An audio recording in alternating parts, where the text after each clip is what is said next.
नमस्कार दोस्तों, मेरे प्यारे बच्चों। आज ये एक्टिविटी मैं क्लास 6 to 8 के लिए लेके आया हूँ, जो वर्क एजुकेशन के अंतर्गत है। और वर्क एजुकेशन या वर्क एक्सपीरियंस CBSE द्वारा 2 पार्ट में डिवाइड किया गया है। पहला हमारा इलेक्टिव एक्टिविटी है और दूसरा हमारा कोर एक्टिविटी है। तो ये कोर एरिया की एक्टिविटी आज हम कर रहे हैं और ये क्लास 6 to 8 तीनों सेक्शन के लिए है। इस कोर एक्टिविटी में हमने जो टॉपिक चूज़ किया हुआ है हेल्थ एजुकेशन। हेल्थ एजुकेशन में एक जो ये एक्टिविटी वो इंडिविजुअल टाइप की एक्टिविटी है। ये एक्टिविटी हर बच्चे की खुद की अपनी एक्टिविटी होगी। इस एक्टिविटी में हम लोग अपने पर्सनल क्लीननेस के मेंटेनेंस के बारे में जानेंगे, करेंगे और करके इसके प्रति हम अवेयर होंगे। एक्टिविटी का जो नाम है आप जो अपनी नोटबुक में नोट करेंगे, मेंटेनिंग पर्सनल क्लीनिनेस। इसको थोड़ा और एलिबरेट करेंगे तो cleanliness part the body, teeth, nose, hair, eyes, hair, hand, feet, nails etcetera. तो ये अपनी कॉपी में ज़रूर नोट करेंगे आप। थोड़ा सा इसके बारे में बेसिक चीज़ें जान लेते हैं। Personal hygiene is how you can care your body.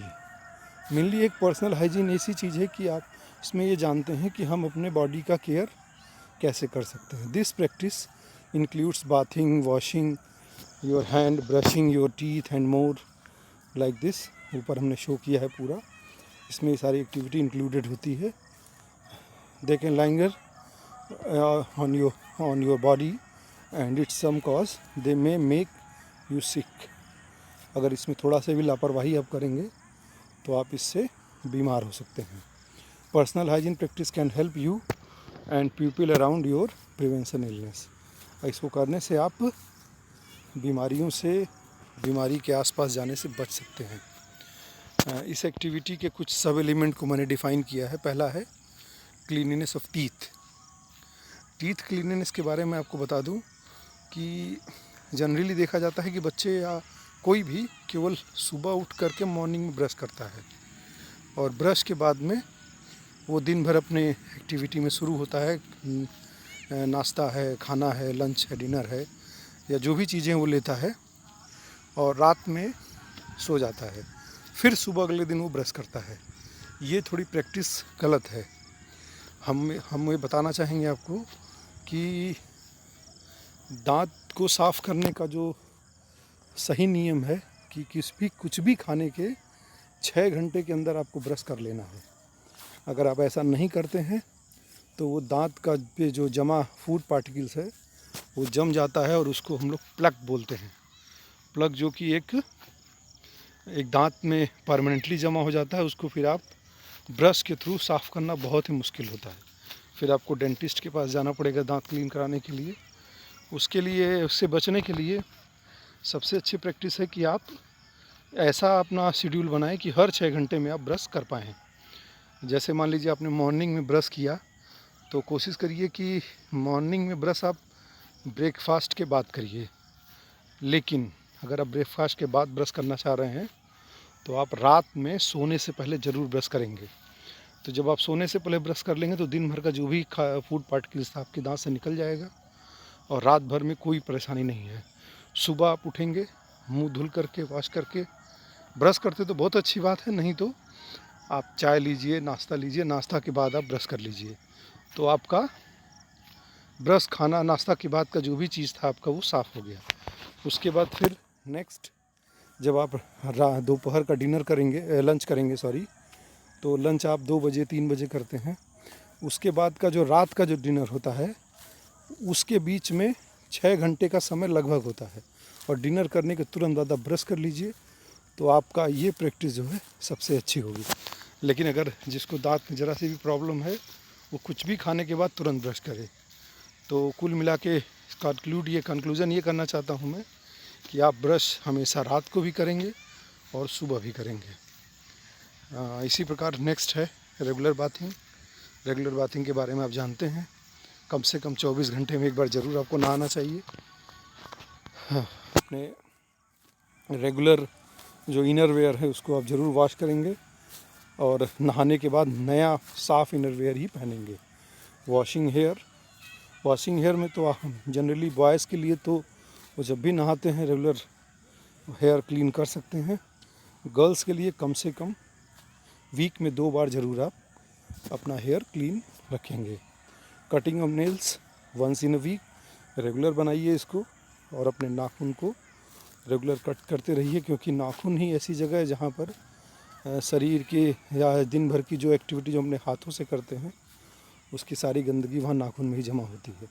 और जब आप रेगुलर उसकी कटिंग करते रहेंगे तो ऐसा नहीं होगा। Washing hand before and after eating the foods, breakfast, lunch and dinner. हाथ धुलने की प्रैक्टिस आपको करनी है बच्चों। इसके 5 स्टेप होते हैं हैंड वॉश के, वो आपको हम किसी एक्टिविटी में बताएंगे, या 5 अलग अलग स्टेप्स में मतलब हाथ पूरी तरीके से साफ़ हो जाता है, जो WHO और रेड क्रॉस सोसाइटी और मेडिकल डिपार्टमेंट रिकमेंड करता है ये। इसके बाद में फिर अभी हम लोग प्रेजेंट टाइम में कोरोना वायरस से जूझ रहे हैं, और इस चीज़ को हमने जो है अपने इस लेसन में स्पेशली ये इंक्लूड किया है, और इसी को देखते हुए मैंने लेसन बनाया है। इसमें कुछ चीज़ें और आपको ध्यान रखनी है, ख़ास करके इस समय जो आपके पर्सनल हाइजीन को मेंटेन रखेगा। Practice frequently hand wash with soap. आप ऐसी प्रैक्टिस बनाएंगे कि रेगुलर आपको हैंड वॉश करते रहना है। बाहर की कोई भी चीज़ अगर आप कहीं से छू रहे हैं या किसी अननोन पर्सन के से आके टच में आप आए हैं तो तुरंत आपको हैंड वॉश करना है। बाहर से कोई सब्जी या कोई भी फूड से रिलेटेड मटेरियल आया है तो उसको अगर आपने छुआ है तो तुरंत आप अपना हैंड वॉश करेंगे। इसके बाद फीलिंग रेस्पिरेटरी इंटिक्विटीज़, मतलब अगर आपको छींक आ रही है या खांसी है तो मुंह को हमेशा ढक करके ही ऐसी एक्टिविटी करेंगे। WHO ने भी रिकमेंड किया है कि छींकते समय हम अपने हाथ के बजाय अपने इस हाथ को यहाँ लगाएंगे, और कोशिश करिए कि आपका जो छींकते समय आपके हाथ के ऊपर में कपड़ा ज़रूर हो। स्किन पर भी छींक सकते हैं, लेकिन स्किन पर छींकना थोड़ा ख़तरनाक है, क्योंकि जो इसके जर्म्स हैं, वायरस हैं, जब वो कपड़े के संपर्क में आते हैं तो वो 2 से 3 घंटे बाद मर जाते हैं, क्योंकि उनको कोई भी मतलब लाइव सपोर्ट नहीं होता सर्वाइव करने के लिए, और हमारी स्किन जो होती है वो उनको सर्वाइव करा सकती है, और कपड़े पर ये ज़्यादा देर सर्वाइव नहीं कर सकते। Avoid the close contact with the person who are unwell. अगर आपको लगता है कि कोई भी व्यक्ति ठीक नहीं है तबीयत उसकी, तो उसके कांटेक्ट में उसके पास जाने से बचें। किसी के पास अगर इस तरह की बीमारी के सिम्टम्स हैं, कफ है, नाक बह रही है या सर्दी है, कोल्ड है, तो ऐसे व्यक्ति के पास जाने से बचेंगे आप। Avoid the contact with the live animals. जान रहे हैं आप, किसी भी जीव जो जीवित जानवर है उसके पास जाने से बचिए, और नॉनवेज ना ही खाए तो अच्छा है। Avoid travels from to farms live animal market where animals are slaughtered है। आप बाहर घूमने से बचिए, दिख रहा है इसमें। और उसके बाद में वेयर द मास्क पहनेंगे आप। अगर आपको रेस्पिरेटरी सिम्टम्स की कोई प्रॉब्लम है तो, या नाक बह रही है, कफ है, तो आप मास्क ज़रूर पहनिए, और क्योंकि वो आपके जो इस तरह के पार्टिकल्स हैं जो हमारे एटमॉस्फेयर में आ सकते हैं वो नहीं आएंगे। और मैंने बताया था कि मास्क कपड़े पे जब वो चीज़ आती है तो वो थोड़ी देर बाद वो डेड हो जाते हैं सेल्स को। हाँ, इसके लिए कोई बहुत विशेष टूल्स की ज़रूरत नहीं, सारे आपके घर में अवेलेबल हैं। बकेट है, मग है, टूथपेस्ट है, ब्रश है, जो सारा आपके पास रहता है। कटिंग सीजर है, बाथिंग सोप है, शैम्पू है, हेयर ऑयल है, नेल कटर्स है, एक्सेट्रा। और टाइम स्लॉट के बारे में बता दें। टाइम स्लॉट मैंने आपको पूरे लेसन में बताया है कब क्या करना चाहिए, फिर भी आप अपने हिसाब से टाइम स्लॉट एक बना सकते हैं जिससे ये सारी एक्टिविटी को परफॉर्म करेंगे आप। इस एक्टिविटी को अपने पेरेंट को ज़रूर दिखाइए आप, और इसके लिए पेरेंट को भी इन्वॉल्व करिए अपने साथ आप। और मैं चाहूँगा कि पेरेंट ही आपको इस चीज़ के लिए जज करें, वो आपकी जो भी एक्टिविटी है उनको बताएंगे, तो वो उस हिसाब से आपको मॉनिटर करेंगे। और आपके मैं इस एक्टिविटी से रिलेटेड जो भी रिस्पांस है वो आपके मैं पेरेंट के थ्रू चाहता हूँ। जो पेरेंट आपकी एक्टिविटी के बारे में जब मुझे बताएंगे तो ये हमें लगेगा कि आप इस एक्टिविटी को पूरी तरह से परफॉर्म कर रहे हैं। ऑनेस्टली आप खुद भी परफॉर्म कर सकते हैं, लेकिन पेरेंट को बताइए, अपने छोटे भाई बहन को बताइए, बड़े भाई बहन को बताइए, बुज़ुर्गों को बताइए, वो सभी लोग ऐसा करें। ओके, आज के लिए बस इतना ही।